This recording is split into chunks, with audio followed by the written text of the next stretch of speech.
get him up if that's okay. Mr. Davis, if you would come on up, please.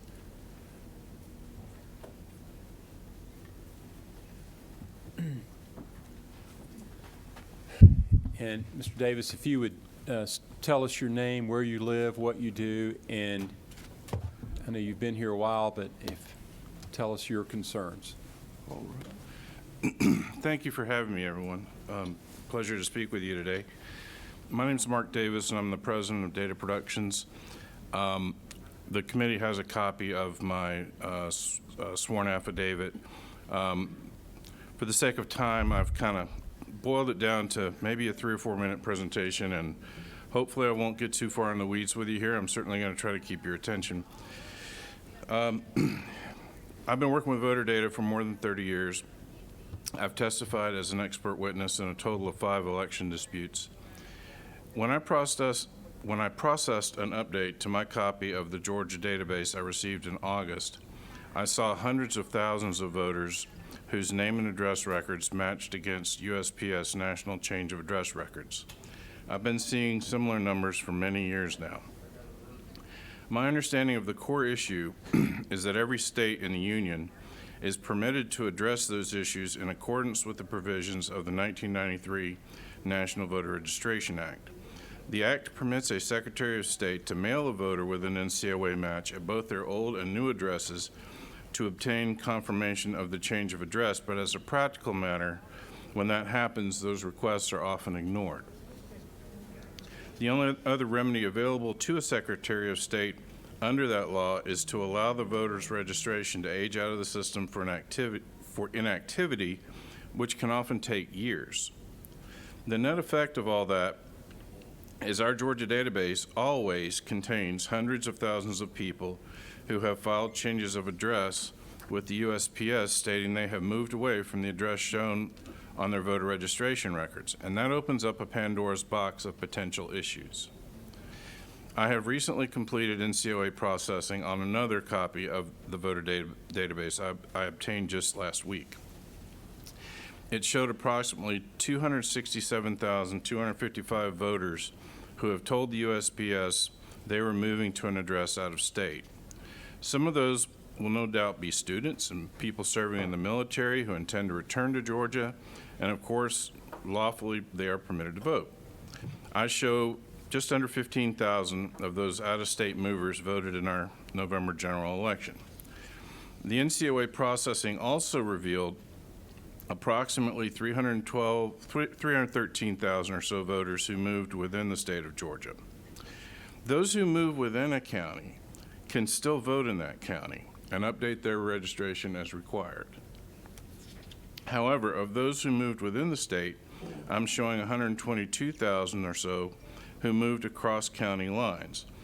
Most of them obeyed the law and did not cast ballots. That said, I do show over 40,000 voters who moved across county lines more than 30 days before the election, but then cast a ballot in their previous county of residence. If those were all temporary relocations, they were eligible. But I think it highly likely the vast majority are not temporary. Georgia law states if a voter moves more than 30 days before the election and has failed to update the registration, he or she may not lawfully cast a ballot in the county they previously resided in, which makes a great deal of sense. Outside of that 30-day grace period or a temporary change of address, a person who does not permanently reside in a county that cast a vote in has no legal or moral right to cast votes for public servants who no longer represent them.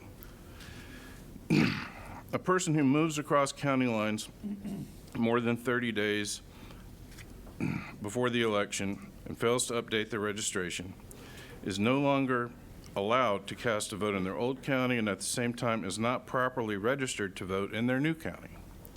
It appears to me we probably had tens of thousands of unlawful votes cast in our last election. I can only imagine how many close election contests have been affected by these issues over the years. Any questions for Mr. Davis? Senator Dolezal. Thank you, Mr. Chairman. Number 5. Thank you, Mr. Davis, for being here. I've actually been looking forward to your testimony since we had the opportunity to speak outside earlier. I think that this may be where there's the most there when we're looking at what happened in our past election. I think this is probably where there's the most there of what we need to fix going forward.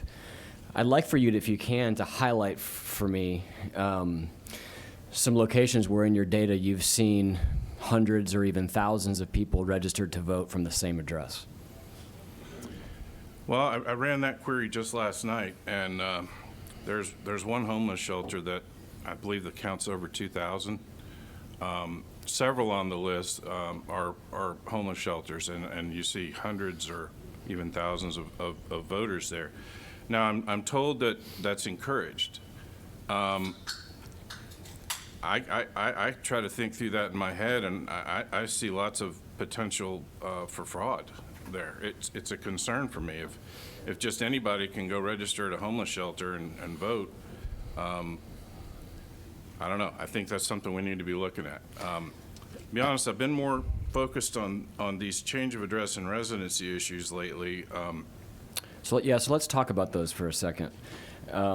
So what happens is somebody informs the United States Postal Service, and I just recently did this, hey, I'm moving. We then, depending on, like you mentioned, depending on whether it's in county, out of state, depends on what should happen with them in the voter rolls. Mm-hmm. How many people are you aware of, and I asked the Secretary of Staff this question this morning, they did not know. How many people are you aware of in the state of Georgia who filed a COA request with the U.S. Postal Service and also requested an absentee ballot and had their absentee ballot mailed to them outside of the state of Georgia? I believe that number's right at about 15,000. But again, if they're students of the military or they have a legitimate reason to be located out of state and they intend to come back, then those votes are lawful. Are you aware of any specific cases maybe that you could highlight for us, not using real names, but using some fake names of people that perhaps we would assume are not students, people that maybe you've looked at their LinkedIn file or you have other information on them being employed out of state, yet they're still voting as Georgia residents? With this data, I wanted some other eyes on it. So I've made a friend who's a former FBI special agent, and he's kind of a nerd about data like I am, and I've kind of brought him into it, and I gave him a copy of the data, and he has spent days pouring through it and tells all kinds of interesting stories about people who moved to Portland 4 years ago, moved from 3 different apartments during that period, voted in Georgia. A guy took a job in New York, lives up there now, voted in Georgia. The 1993 NVRA forces every Secretary of State in this union to keep millions and millions of bogus registrations on their rolls. And in some of the cases where I've testified as an expert witness, it's not enough to go in there and say, here's proof this person moved. The only time I've seen judges actually take action is when you put that voter on the stand under oath and say, did you move from this address to this address with the intention of changing your permanent residency? And when we've done that, then the judges have ruled with us. But absent that, under the NVRA, our Secretary of State is virtually powerless to remove them. What's interesting to me is a whole lot of these that I picked up, they've already been put on inactive status. And if you look in the field for status reason, it says NCOA. In other words, our Secretary of State has already picked these up at some point, a lot of them, large numbers of them. But he's powerless to do anything about it until they age off the rolls. Now, there's a difference between the requirements of the 1993 NVRA and our own state laws.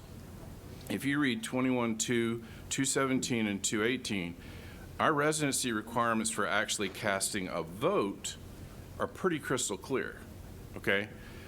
But there's a disconnect between making it unlawful to cast a vote in unlawful circumstances or when your residency is not correct.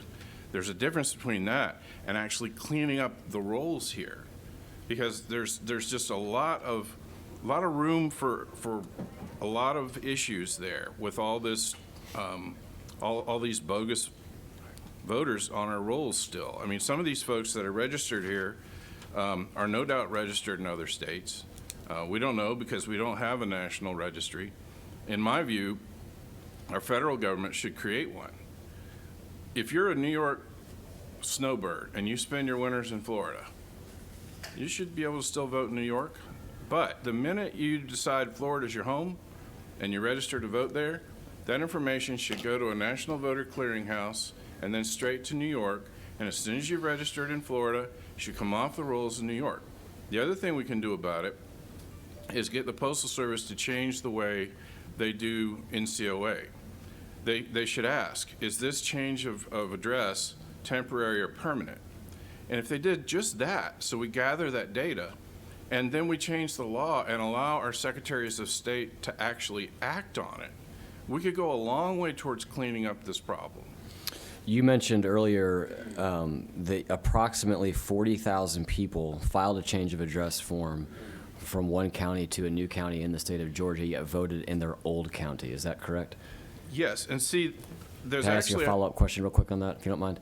What was the breakdown of how did they vote? How many of them were ABM? How many of them were early in person? How many of them were voted on election day? I'd have to dig it out of my affidavit, but off the top of my head, I'm wanting to say it was maybe 18,000 absentee and 12 in-person day of. Okay, thank you. But I want to make a point there, okay? There was actually 122,000 folks that are similarly situated. Most of them followed the law and didn't cast a ballot, okay? So there's kind of a 14th Amendment issue there of equal protection. Why do some people get to break the law and vote, and some people who know better and don't, they don't have their vote counted? So that's troubling too. I think one thing that we could do that would be very helpful is if we identified these folks going into an election and sent them a notice of some kind saying, hey, this is what we see. We want you voting in the right place for the right people, and we want your vote to count. Please take steps to get this corrected if this applies to you. If your change of residence was permanent, not temporary, then take the steps needed to protect your right to vote. Otherwise, they don't have any business voting for a sheriff of a county they don't live in anymore. Right. Thank you. Thank you, Mr. Chairman. Okay. Senator Summers. Thank you, Mr. Chairman. Number 3. Mr. Davis, in regards to our upcoming runoff election, January the 5th, are you saying that if people are doing what we think they're doing, they're just coming into our state to register to vote in that election, that our Secretary of State or basically this legislature is powerless to do anything about them, and that so-called fine of $100,000 and 10 years in prison means absolutely nothing? Well, that's kind of a different subject. I know they're going to be having investigators look at the rolls and whatnot. But what I can tell you is this. There's over 500,000 folks on the Georgia voter database that have told the U.S. Postal Service they were moving elsewhere, okay? Over 250,000 of those out of the state. So if there's a group out there trying to get those folks to vote here in Georgia by chasing them down their new address, that information is readily available simply by running NCOA on the voter database. And they could be contacted and encouraged to vote here. And arguably, if they make the argument that they only moved away temporarily, they could legally get away with it, even if the truth of the matter is that they actually did move away permanently. A follow-up, please. What about people moving into the state in this little short window that we have that can say they live in a dorm room or they live in a hotel room or whatever? What about that issue? It's hard to detect. But we can see who registered recently, and we can give them increased scrutiny, and I would suggest we should. Senator Jones. Thank you, Mr. Chairman. Mr. Davis, and you might have said this earlier, but how many ballots were requested and sent out outside of the state, whether it be military or I haven't run the count of how many were sent, but the count of how many voted was about 15,000. About Now, if they're all students or military or temporary address changes, fine. Right. But if that's not the case, there's probably some illegal votes in there. I know that of the folks that moved across county lines within the state, we probably have a great deal of those that were just flat out wrong. Right. I mean, I just have a hard time believing that, 40,000 folks would just temporarily move within the state intending to go back where they used to live. Right. So- Senator Brass? 7. Thank you, Mr. Chairman. Mr. Davis, of that 40,000, is there a way to drill down and determine which counties? Absolutely. Were there any counties that stood out, that had way more than any other county? If you'll give me your card, I'll send you that query. I've done it. I don't have it with me. Okay. I can tell you that when I did drill down and I geocoded and mapped the people at their new address, and I looked at that map, these issues seem to be happening in literally every county in the state, just all over the place. Fair enough. Thank you. So no question. Okay. Senator Tillery? I'm Blake Tillery. I thought I saw today where we were actually sued, or the Secretary of State's office was actually sued, possibly today, or maybe it was yesterday, for trying to clean up some of the questions that you just proposed. Did you see that?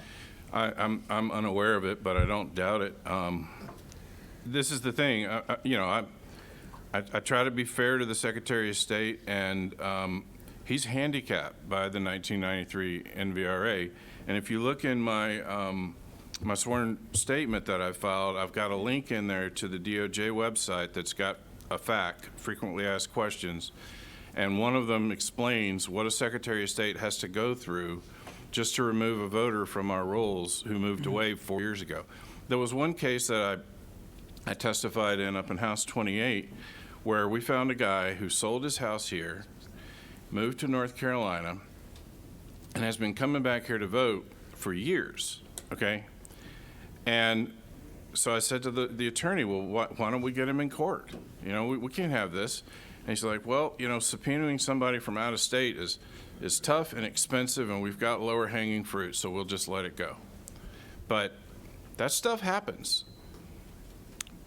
And, I mean, you can point fingers at the Secretary of State, but from what I see, when a Republican Secretary of State does his job and lets voters age out who moved years ago, and then he finally does a purge, he's accused of Republican vote suppression. Well, when a Democrat Secretary of State does the same thing, he's praised for his quality list management. So that's my take on it for what it's worth. But they're all subject to the exact same law. They all have the exact same issues, and they all have the exact same limitations. Okay, well, thank you, Mr. Davis. We're going to move on now.